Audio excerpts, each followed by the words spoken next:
Friends, তোমরা সবাই কেমন আছো? আশা করি খুব ভালো আছো। আমিও খুব ভালো আছি। আজ আছে বাড়িতে পুজো, তাই ভাবলাম একটা ভিডিও করে তোমাদের সাথে সেটা শেয়ার করি। তো চলো ভিডিওটা দেখতে থাকো। যে কোনো পুজো মানেই আমরা জানি লুচি সুজি তো মাস্ট।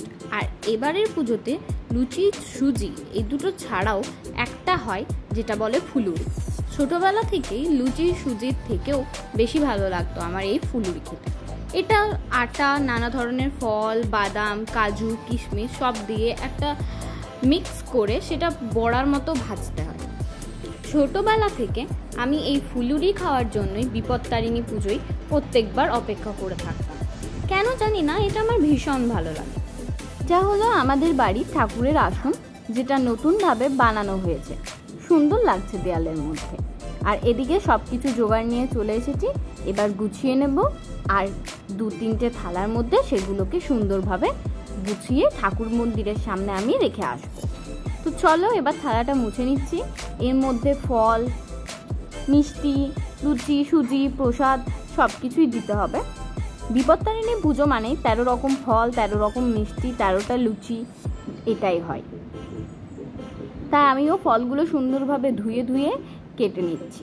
আর এটাই ভাবতে থাকছি যে থালাটা আমি সাজাবো কিভাবে, কারণ আমি তো সব বিষয়ে একটু আর্ট করতে ভালোবাসি। আর এটাও ভাবছিলাম কেন না ঠাকুরদের যখন প্রসাদ বিতরণই হবে, তা একটু সুন্দরভাবে সাজিয়েই দিই।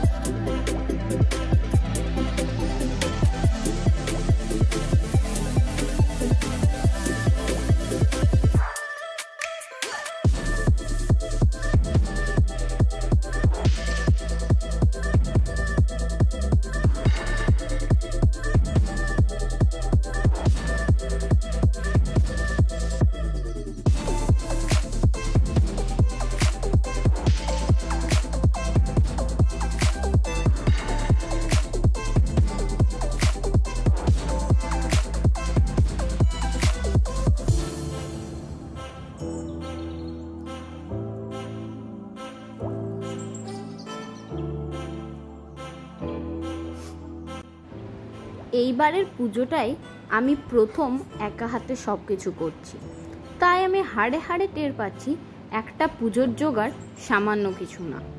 ছোটবেলা থেকে মাকে করে আসতে দেখেছি, তখন বুঝতাম না, মনে হতো ওই তো কিছু ফল কাটা, কটা লুচি, একটু সুজি, এই দিয়েই তো পুজো। কিন্তু এবারের পুজো সব কিছু নিজে করতে করতে বেশ ভালো রকম বুঝতে পারছি কেন পুজোর দিন মা এত ব্যস্ত থাকতো, কিভাবে মা একা হাতে এত কাজ করতো। তাও তো এখন আমি আর ভাই বড় হয়ে গেছি, তাই বিপত্তারিণী পুজোর দিন আমরা মায়ের কাজ কমানোর জন্য বলতাম, চলো বাড়ির সকলেই যখন লুচি সুজি এসব প্রসাদ খেয়ে থাকবে, আমি আর ভাইও এসব খেয়েই থাকবো।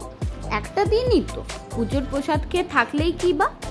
কিন্তু যখন আমরা ছোট ছিলাম, মা পুজোর সব জোগাড়ের সাথে সাথে আমার আর ভাইয়ের জন্য খাবারের ব্যবস্থাও করত। একা হাতে মা সত্যি কিভাবে করতো, সত্যি এখনো বুঝলাম না। কথাই আছে না, মারা হয় মা দুর্গা, ঠিক তাই আমার তোমার মায়ের মতো প্রত্যেকটা মাই মা দুর্গা। তারা সত্যি তাদের 10 হাত দিয়ে সব কাজ কিভাবে সুন্দরভাবে পরিপাটি করে গুছিয়ে ফেলে, তাই না?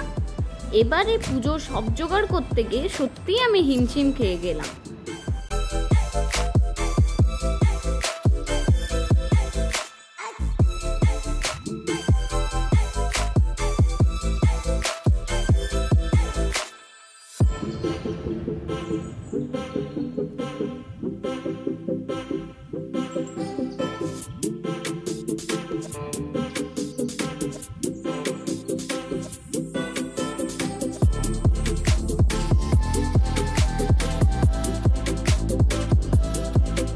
এদিকে তো বাবা এসে তাড়া দিচ্ছে, কি রে তোর হলো? আর এদিকে আমার তো মনেই লাগছে না যে আমি থালাটা কিভাবে সাজাবো।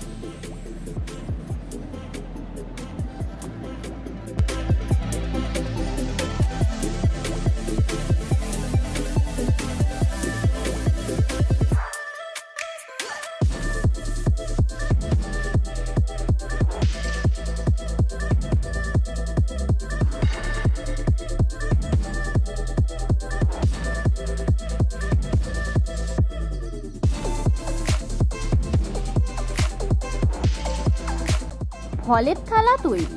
এবার লুচি সুজি এগুলোর জন্য আলাদা আরেকটা থালা খুব সুন্দরভাবে রেডি করে নিলাম।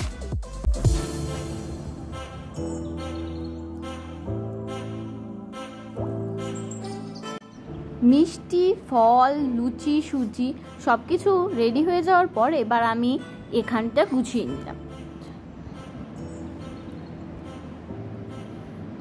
কিছু গোটা গোটা ফল রেখে দিলাম সকলকে প্রসাদ দেওয়ার জন্য, আর বাকি জায়গাটা সুন্দরভাবে আমি গুছিয়ে নিলাম।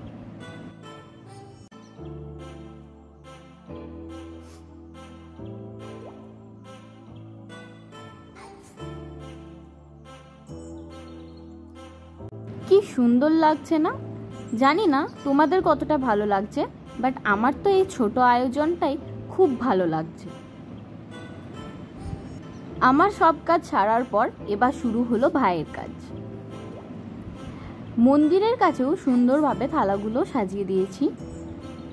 সত্যি বলতে গেলে আজ আমি খুব খুশি, নিজের হাতে একা সব কিছু আয়োজন করেছি, পুজোর জিনিস থেকে প্রসাদ সব কিছু খুব ভালো লাগছে। আর এদিকে ছোট পণ্ডিত পুজো শুরু করে দিল। হ্যাঁ, কিছুটা ওর অসুবিধা হচ্ছে, তাই বাবা পাশ থেকে ওকে বলে বলে দিচ্ছে। বাট কি সুন্দর লাগছে না ওকেও ধুতি পরে।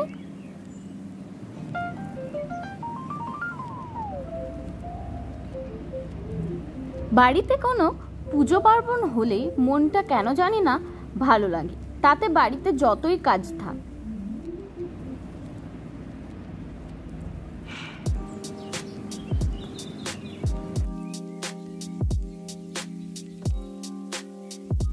পুজো শেষ হওয়ার পর সকলকে প্রসাদ দেওয়ার জন্য এতই ব্যস্ত হয়ে গেছিলাম যে আর ভিডিওর কথা মনেই ছিল না।